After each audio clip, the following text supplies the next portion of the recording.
Man falls through floor at City Hall. Mohammed family denies Ponzi scheme involvement. Fire chief accused of discriminatory practices. And government death trap almost claims its first victim.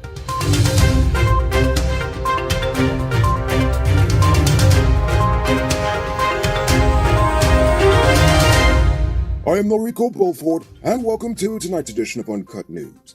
Where are you watching from tonight? We want to know. Let us know in the comments below. This morning, work at the city engineer's office came crashing to a halt after a worker who was doing repair works reportedly fell through the rotten flooring after he stepped on a board.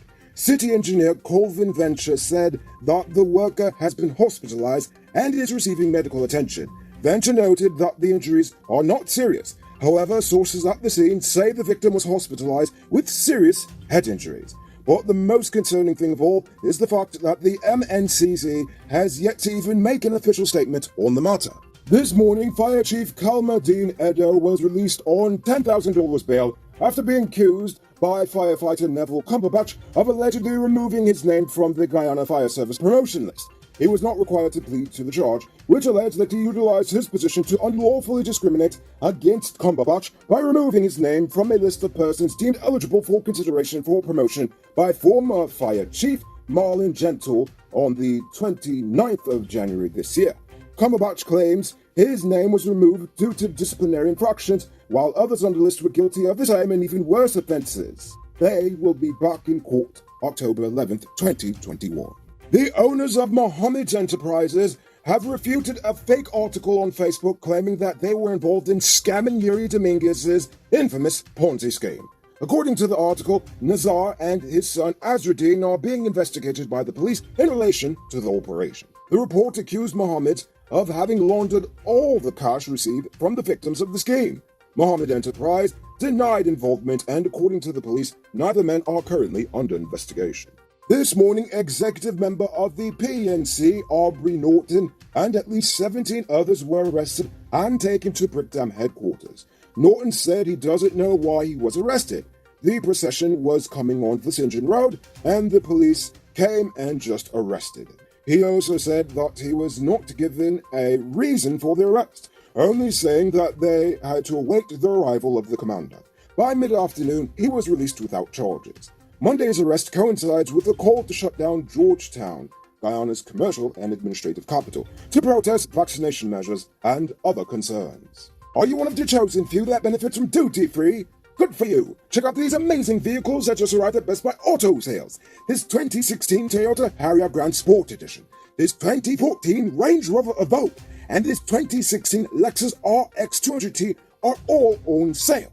They are all fully loaded and come with all modern features. Call or WhatsApp 662-0844 for more info, or visit their showrooms at Lot 171 Peter Road Street, Queenstown, or Lot 2 Lamar Street, and tell them Noriko sent you to get in on a sweet deal. This Saturday, 16-year-old Angel Hope died of the Rona after being hospitalized following a car accident in Bartica 2 weeks ago. Due to the severity of their injuries, Hope and 5 other victims, 15-year-old Condoleezza Nurse, 6-year-old Zanarine Nurse, 45-year-old Lenora Gonzalez, and 55-year-old Mark Nurse were all taken to the Georgetown Public Hospital for treatment. Upon arrival, Nurse reportedly tested positive and was immediately taken to the ICU facility at Lilienthal, where she eventually succumbed. The health ministry reports that Hope's mother had also tested positive, however, she's expected to recover. Over in Anna Regina, Region 2, police are on the hunt for 2 gunmen who assaulted a businessman during a robbery on Sunday night. Janak Dari, the owner of Sunco General Store, said the men choked and pistol-whipped him in the head, while they robbed him and 2 customers who were also in the store at the time. He tried to fight back, but they overpowered him. They stole a cell phone, a pair of gold bangles, phone cards, and $700,000 cash before escaping. The pummeling reportedly left Dari needing stitches in his head.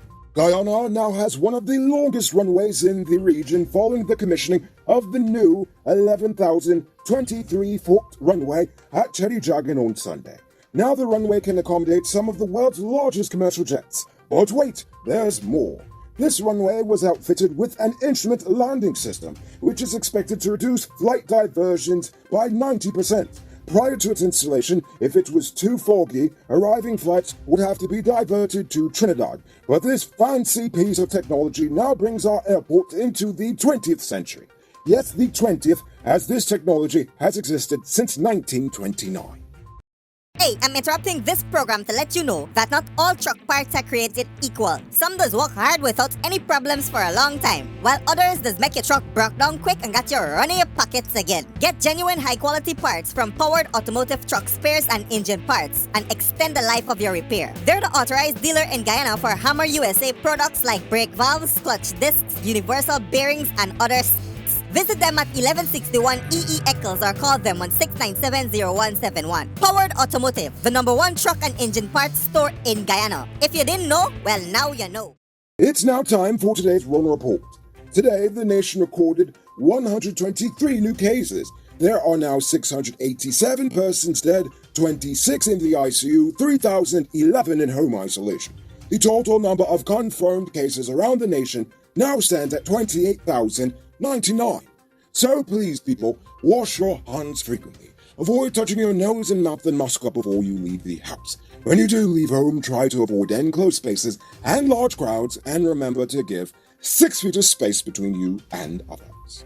On Saturday, 42-year-old GDF Corporal Dwayne Samuels was hospitalized in a stable condition after he crashed his car into a billboard on the Rupert Craig Highway, flipped over several times, and ended up in the Russian embassy's compound. Investigators said Samuels was driving at a fast rate of speed when he lost control at the Russian embassy turn. Firefighters and emergency medical technicians removed Samuels from the scene and took him to the hospital for treatment. Here's a weird news story from Berbice. Over the weekend, the police reported that they arrested a female shopkeeper who allegedly assaulted a smart-mouthed 9-year-old girl who complained about her stale bread. Last Wednesday, the child was sent by her grandmother to purchase the item at the shop at number 50 Village Quarantine Berbice, but the grandmother told her to return the rolls because they were hard. The child took the tennis rolls back to the shop and told the shopkeeper that she must take the, quote, $200 and buy her a coffin, end quote. Apparently, the lady didn't appreciate the child's disturbing sense of humor and responded by grabbing the girl and punching her 6 times in the back. The shopkeeper is currently in police custody. And now for our stupid news of the day. You know what I think is stupid? For the past year, I've been harping on and on about how that wooden death trap on Regent Street called City Hall is going to kill someone. And today it almost happened. Well, at least next door at the city engineer's office, but I consider them all the same because they're both in decrepit shape. Nonetheless, I'd like to say, I told you so. But I'm still upset anyway. Not because I was right, but because I know not a bloody thing is going to be done to rectify this situation. In fact, most people consider this development so insignificant that most news entities didn't even publish the story. But sadly, just like fatal minibus accidents, even if someone did die today, the government probably still wouldn't do anything. Probably because who feels it knows it, and politicians don't pay taxes, so there's honestly no reason for them or their loved ones to risk their lives by stepping foot in there. I could go on, but to be honest, I'm done complaining about what they should have done with that eyesore. I'm tired of it.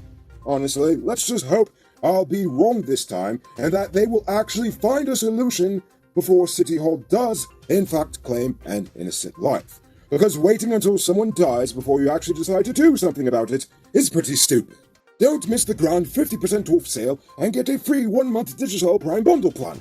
Available at City Mall, Starbrook Square, Regent and Light Street, Marcy Takine, and Marcy Providence. Shop early, limited stocks available. Moving on to our Uncut News Views poll question of the day. Every day we pose a question about current events in the nation, the region, the diaspora, and how you feel it relates to us. So you give your responses in the comments and we'll read the best ones in the following episode. Friday's question was, is the vaccine shortage influencing your decision to get the shot? King Tut said, with his new data on vaccines and vaccinations, no wonder the people rebel. The uncertainty of a second dose is frightening, and the Sputnik V was not approved by the WHO. HD Light Up Musical says, the US also has these vaccine mandates in place. COVID-19 would never end if people refuse to be vaccinated. My message to the unvaccinated is this. You have the right not to vaccinate, but what right do you have to put others at risk? What large population are not vaccinated, more variants would emerge. God forbid that the current vaccines will not be able to protect people against one of the variants. Be warned. A scary prospect indeed. R.C. View Farm said, is some shot better than no shot? I guess so, depends who you're asking. And finally, Wendell Odemegwu said, have all members of the cabinet been vaccinated with the Russian cocktail? If yes, citizens may submit themselves to be vaccinated, of course with the green light from their individual healthcare provider. Unbiased reporting. Excellent. Well, thank you for the compliment. And I do believe most, if not all of them, are vaccinated by now, which makes the whole, opposition against it thing seem so disingenuous. And sorry if I messed up your last name, by the way, Wendell. So, for tonight's question, what should they do with City Hall? Repair it, properly restore it, and make it a historic landmark, or scrap it altogether? Think about that question and tell us in the comments below. If your response is good enough, we just might feature it in our next episode. Anyway, that's all the time we have for tonight. Check us out tomorrow for another. Until then, I'm Rico Bulford saying good night, folks. Hey, Uncut News viewers, thanks for watching.